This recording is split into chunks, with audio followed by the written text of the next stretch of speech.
네, 안녕하세요. 디렉터 진입니다. 오늘은 기자 공채 과정 두 번째죠. 필기에 대해서 알아보겠습니다.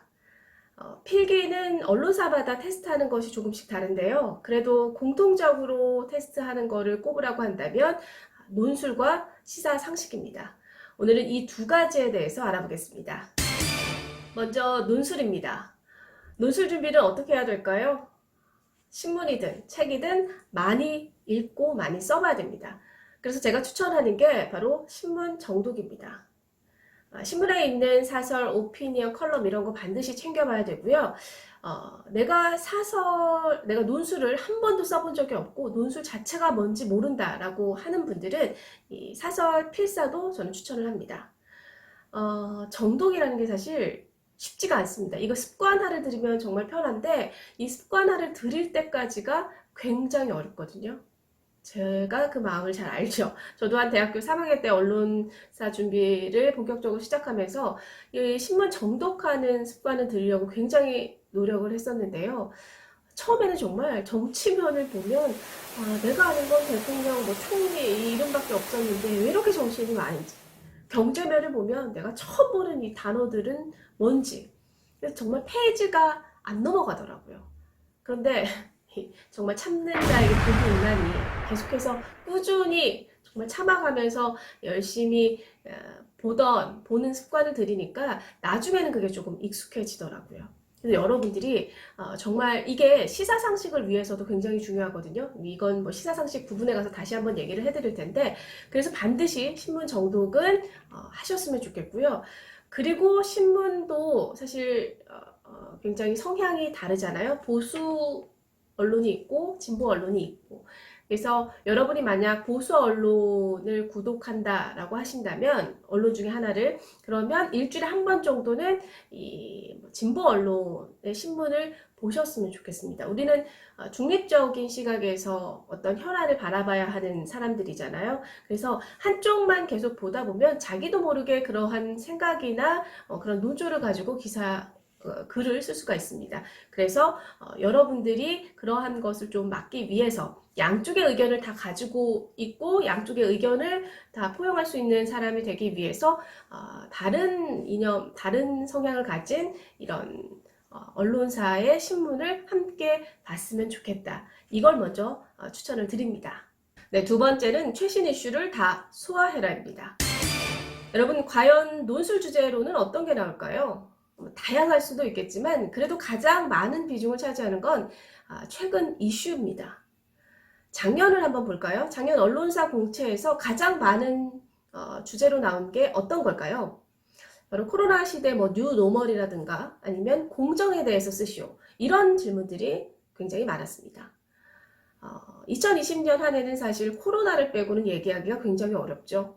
대한민국뿐만 아니라 뭐 전 세계가 사실 코로나 때문에 굉장히 힘든 시기를 보냈었고요. 그래서 코로나 시대에 우리가 어떻게 대처를 해야 되는지, 아니면 코로나 시대 이후에 우리 삶은 어떻게 변화할 것인지, 어떻게 우리가 대응해야 할 것인지, 이런 것에 대해 묻는 질문들이 좀 있었고요.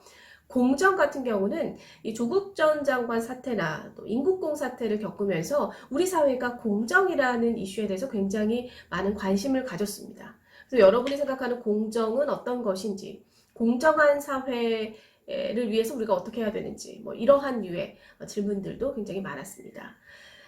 당연히 이런 현안들에 대해서 잘 알고 있어야지 논술을 쓸 수 있겠죠.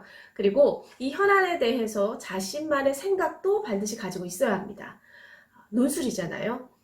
자신이 이 현안에 대해 어떻게 생각하는지 반드시 자신만의 어떤 주장이 있어야 되고요. 그 주장을 뒷받침하기 위한 근거들, 이것도 뭐 객관적인 수치나 이런 것들 통해서 조금 더 신뢰감을 줄 수 있는 그러한 근거들도 반드시 알아둬야 합니다. 이게 굉장히 중요하고요.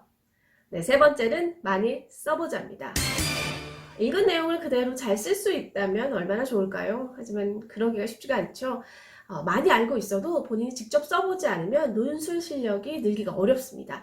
반드시 꼭 써보셨으면 좋겠고요. 그리고 이 쓰는 것도 뭐 매번 뭐 다른데 아니면 이면지 활용해서 이렇게 쓰기보다는 논술 노트 하나를 만드셨으면 좋겠습니다. 그래서 자신만의 논술 노트에서 정말 매 이슈에 대해서 차근차근 정리해 나간 그러한 노트를 하나 만들어 놓으면 실제로 이제 막상 이제 시험을 앞두고 나서는 전날에 한번 쭉 자기가 썼던 내용들을 훑어보면 훨씬 더 도움이 되기 때문에 노트 하나 만드는 것도 추천을 하고요. 그리고 또 하나는 요즘 친구들한테 제가 얘기하는 것 중에 하나가 바로 손으로 좀 직접 써보라는 겁니다. 아무래도 대학교 때부터 이 노트북을 사용해서 수업을 들었던 그리고 필기를 그 강의 내용을 적었던 친구들이기 때문에 실제로 이렇게 손으로 쓰는 거에 대해서 굉장히 낯설하고 어색해하는 친구들이 많더라고요. 근데 여러분, 논술 시험은 시험장에서 펜으로 씁니다. 절대 노트북으로 쓰지 않습니다. 그래서 그 간극, 그 차이 때문에 굉장히 어색하고 힘들어하는 경우가 생길 수가 있기 때문에 여러분들 반드시 평상시에는 논술 연습을 손으로 직접 써서 해보시기 바랍니다. 논술과 함께 공통적으로 보는 게 바로 시사상식입니다. 근데 이 시사상식은 사실 제가 해드릴 게 없어요. 이건 정말 자기가 공부를 해야 하는 부분이기 때문에 뭐 제가 이런 걸 여러분들의 머릿속에 넣어줄 수 없는 거고요. 암기 부분이기 때문에 이거는 각자 여러분들이 많이 공부를 했으면 좋겠습니다. 다만 조금 더 아주 간단한 팁을 드리자면 대부분은 사실 최신 이슈에 대해서 묻는 경우가 많습니다. 그러니까 최근 뭐 1년 사이에 여러분들이 봤던 신문이나 뭐 뉴스에서 많이 등장했던 용어들 이런 것들은 반드시 정리를 해 놓으시기 바랍니다. 그리고 언론사마다 좀 다른 부분들이 있는데 어떤 언론사 같은 경우는 최신 이슈의 비중이 굉장히 높은 데가 있고 또 어떤 언론사는 고전적인 시사상식을 묻는 문항들이 굉장히 많은 곳이 있습니다. 뭐 예술, 문화, 아니면 역사 이런 것들을 묻는 곳, 이런 질문들이 많은 곳들이 있는데 이건 진짜 더 답이 없긴 한 것 같아요. 사실 준비하는 입장으로서도 그렇고 제가 가르치는 입장에서도 그렇고 이런 것들은 아마 평상시에 본인들이 뭐 공부해 놓은 그런 상식 부분에서 해결을 해야 되지 않을까 싶습니다. 이거는 뭐 단기 암기로도 뭐 해결하기가 굉장히 어려운 부분이니까요. 이런 것들도 고려해 보시기 바랍니다.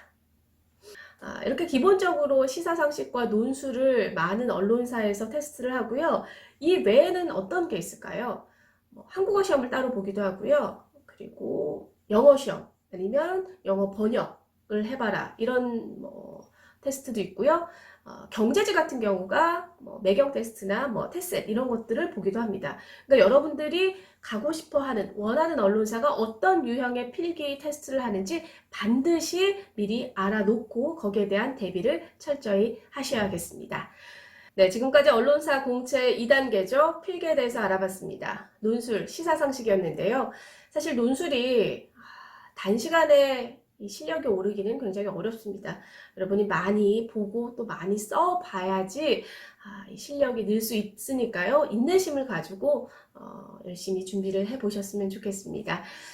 오늘은 여기까지 할게요. 다음 이 시간에는 카메라 테스트에 대해서 알아보겠습니다. 또 만나요. 지금까지 디렉터 진이었습니다. 고맙습니다.